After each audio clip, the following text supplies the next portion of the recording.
자, 어제 이재명 전 대표가 연임을 위한 당대표 출마를 선언을 했습니다. 이 내용 보면은 거의 대선 출마 출정식이다 이렇게 방불케한다 이런 얘기까지 나왔었는데 어제 저희가 잠시 다루긴 했는데 어떤 얘기 나왔는지 다시 한번 보겠습니다.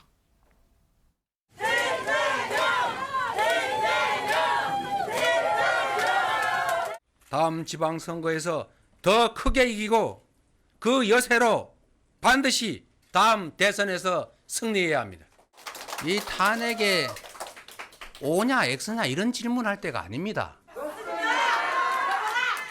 그런 질문을 할 게 아니라 국민이 왜 탄핵을 원하는지를 깊이 생각하고 일제시대에 독립군들을 때려잡기 위해서 검사들에게 온갖 재량 권한을 부여했는데 그게 지금까지도 그대로 유지되고 있습니다.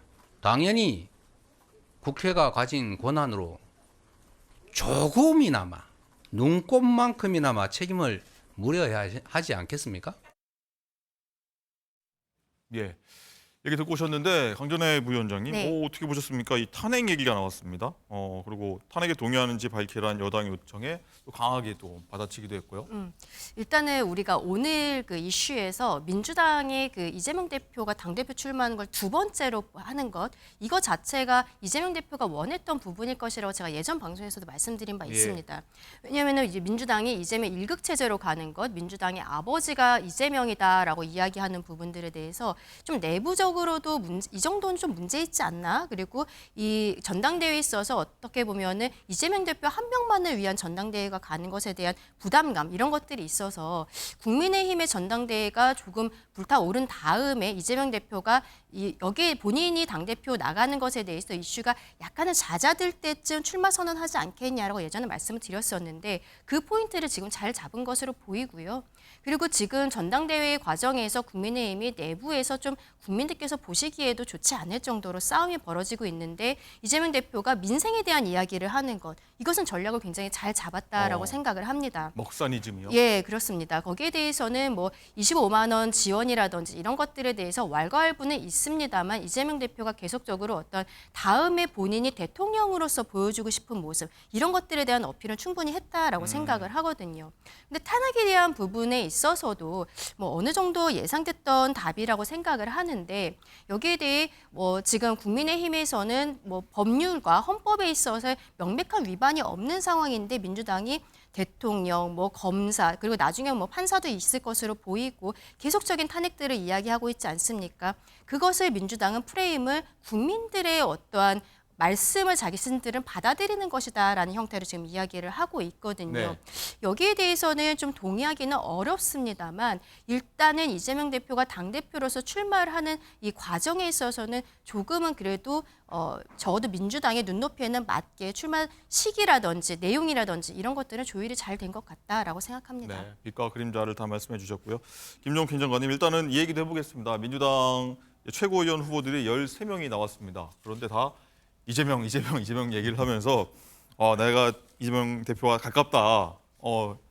이런 얘기도 나왔습니다. 당대명, 당연히 대표는 이재명이다. 이렇게 얘기한 인물도 있었는데 당대명 흐름까지 나왔습니다. 계속 쭉 갈 것 같습니까?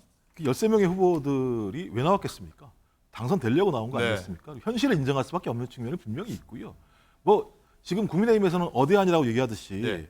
민주당 같은 경우도 어대명인 상황인 것은 누가 뭐라고 하더라도 한 발 나아가 당대명, 당연히 대표는 이재명. 이런 상황이기 때문에 최고위원들 같은 경우도 마찬가지입니다만 다 아시겠습니다만 전번 전당대회에서 77.77%로 당선이 됐습니다. 예. 근데 이 본인의 당대표 기간 중에 190대 108이라는 총선 성적표를 냈고요. 네. 2년 동안 대선 후보 적합도 계속 1위를 유지하고 있는 인물입니다.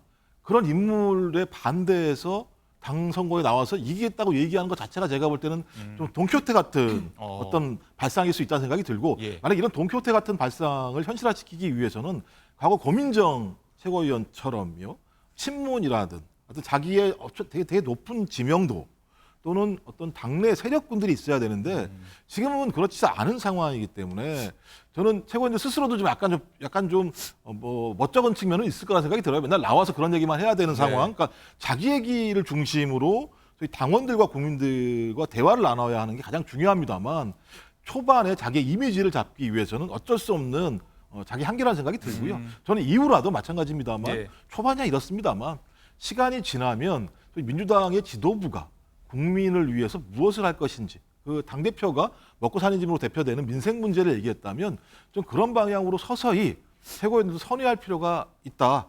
안 그렇게 되면 거기에서 또 서로 간의 갈등과 싸움 또 그다음에 제가 볼 때는 과도한 충성 발언들이 나올 수 있기 때문에 어허. 그것이 당에 도움이 될 것인가 좀 최고위원들 스스로가 이 부분에 대해서는 되짚어보고 되짚어 봐야 된다고 저는 생각을 합니다. 알겠습니다. 반성할 필요까지는 아직까지는 반성할 내용이 안 나왔으니까요. 네.